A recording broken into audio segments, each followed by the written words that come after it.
પછી નિરાતે વિડીયો તમે તમારી ઉતારી પછી પાછું ઉતારશું.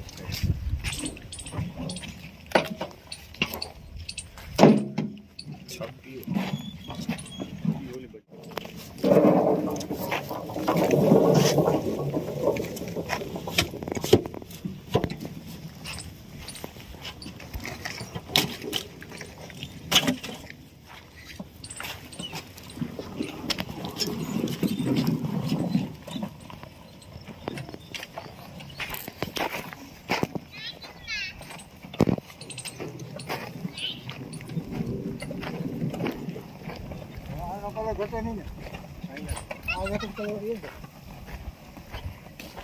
કલરમાં કાંઈ ના બોઇલિંગ કરવી ને બીજું એક મજા બોઇલિંગનો છે ને કલર જે તમે ચીપ્સ કરો અને પાણીમાં બાફો આમાં જે કલર આવ્યું મને સમજી ગયું. જય ગૌ માતા, જય ઠાકોરજી, ધનરાજ પ્રાકૃતિક ફાર્મ, નારાયણભાઈ વસરા. આજે આપણે મળવા આવ્યા છે સણોસરા ગામે નયનભાઈને. તો આપણે નયનભાઈની મુલાકાત લઈ અને હળદર કોરોના પછી જો વધારેમાં વધારે જો ડિમાન્ડ નીકળી હોય અને જાગૃતતા માણસોમાં આવી હોય તો હળદર વિશે તો નયનભાઈ વિશે જાણીએ. અને અત્યારે એને હાથમાં અત્યારે કાચી હળદર જે પહેલાં એમને કાચી એટલે પહેલાં નીકળેલી અને આ પ્રોસેસ થયેલી તો એના વિશે આખું આપણે જાણવાનો પ્રયત્ન કરીએ અને આપણે એનો પરિચય લઈએ. તમે તમારો પરિચય આપજો, તમારા મોબાઈલ નંબર આપજો અને તમારું ગામ આપજો.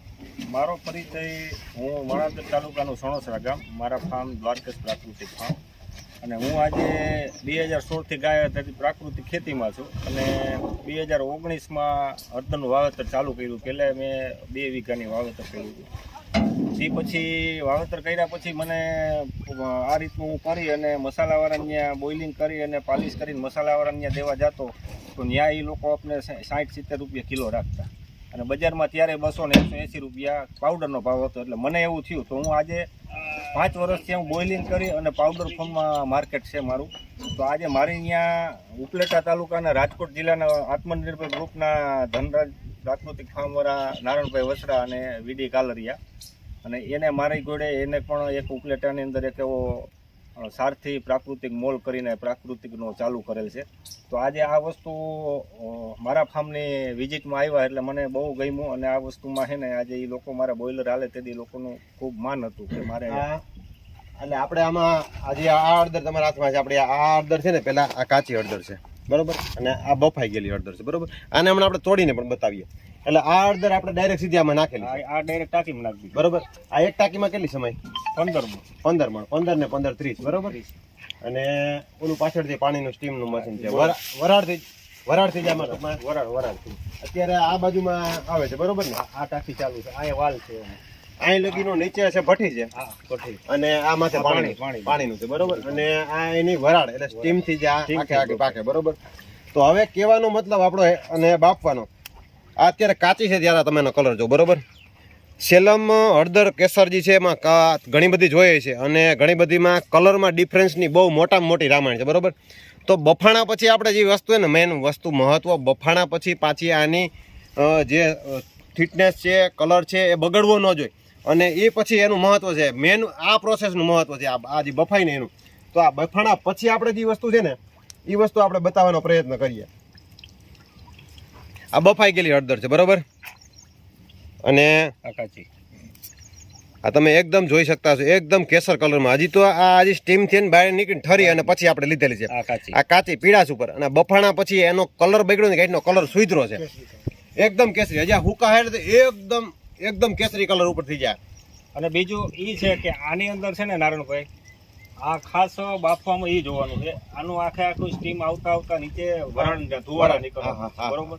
ધુવાળા નીકળ્યા પછી એને તમારે બહુ જાજી ગળી નથી રાખવાની નકર આનો કલર પાછો કાળો થઈ જાય ખેંચી કાઢીને સૂકવી દેવાની. અને બાકી જો આ એનું અર્ક નીકળે એ પણ હું બેરાલું કરું છું, એ પણ હું છાંટવામાં ઉપયોગ કરું છું. પ્રાકૃતિક આપણે કૃષિ કરતા એમાં ખાસ મહત્વની વસ્તુ એમ છે કે કોઈ પણ વસ્તુ આવે ને વેસ્ટ નથી જવા દેવાની. આ અર્ક નીકળે એ અર્ક આપણે સ્ટોર કરી લઈએ બરોબર. અને ચોમાસામાં આપણે ગમે એ પાક છે એમાં આપણે સ્પ્રેમાં છંટકાવ કરવા આગળ બધી હુકાય છે, ઓલી બાજુ હુકાય છે બધી વિચારે ચાલુ રાખીએ. આ બાજુ ખેંચી લેવાનું તો અત્યારે આપણે આ હળદર હુકાય છે ઓમાં બોલ થઈને આવી બરોબર. આ બધી આ ઉકાઈ હા તમે અત્યારે આમાં જોઈ શકતા જાઓ વરાળો નીકળે અત્યારે હમણાં ઘડીક પહેલા અહીંયા ટાંકી ખાલી કરી દીધી બરોબર. એમાં અને આને હમણાં પોળી કરવાની છે. આ પોળી હાથમાં બહુ ગરમ બહુ છે જો હા જો આ જરીક ઠરશે એટલે પછી આપણે એને પોળી કરી નાખીએ. તો નયનભાઈ આપણે આ હળદરને ફૂકાવા કેટલા દિવસ દેવાના છે? આનું પછી વાતાવરણ ઉપર છે. આખે આખું એકદમ ગરમીનું વાતાવરણ હશે તો 15 દિવસમાં એ એકદમ લાકડા જેવી થઈ જાય. હુકાઈ જાય બરાબર. પછી ઢાબડિયું વાતાવરણ રહે તો 25 દિવસ જેવું 20 દિવસ લાગે 25 દિવસ વાતાવરણ હવામાન ઉપર કેચપ. કારણ કે આને જેમ ગરમીની હીટ મળશે એમ ઝડપથી હુકાશે. આ પ્રોસેસ થઈ ગઈ કે હજી આમાં કઈ ઘટે છે? નહીં આની અંદર હજી છે ને હું લઈ આવીશ તો પાલિશ મશીન આનું આવે. પાલિશ કર્યા પછી આખે આખું મારા ફાર્મ ઉપર કલ્વનાઇઝર મૂકવું છે એનું આખું પાલિશ કર્યા પછી એનો બાબત થાય કાંઈ દીધું નહીં. એટલે પાલિશ થાય એટલે આ ગાંઠીઓ છે એની ઉપરની આ બધી સફાઈ થઈ જાય. આ છાલ છે બધી છાલ ઉતરી જાય અને બજારમાં ગાંઠીઓ મળે સેમ એના જેવો ગાંઠીઓ થઈ જાય બરોબર ને. પછી એને આપણે દળવા માટે કમ્પ્લીટ થઈ જાય. તો આ ખેડૂતે પોતાની રીતે માલ બનાવી તૈયાર કરી અને પાવડર કરી અને વેચશે તો મોટામાં મોટો બેનિફિટ છે શું થશે કે પ્રાકૃતિક રીતે હળદર પકવે છે. બીજા નંબરમાં પોતે માલ વેચશે એટલે જે એને ઘાટી આવે, ઘાટી મીન્સ કે ધારો કે એ જે ભાવની વેચે છે એનો એને 40% જ ભાવ બજારમાં ડાયરેક્ટ હોલસેલના વેપારીને દે અને જે આ 8 મહિના 9 મહિના મહેનત કરે એમાં એને જે નફો મળે એના કરતાં 2 ગણો નફો વેપારી લઈ જાય. તો એમાં ઘણી જગ્યાએ ભેળસેળ પાવડર ને આ તે બધી વસ્તુના ફરિયાદો ના તે આવે બરોબર. તો એક તો આ ખાનારા વર્ગ માટે સેફટી બજાર જે ભાવ મળે છે એની હરોળમાં જ આપણે દઈશું બરોબર.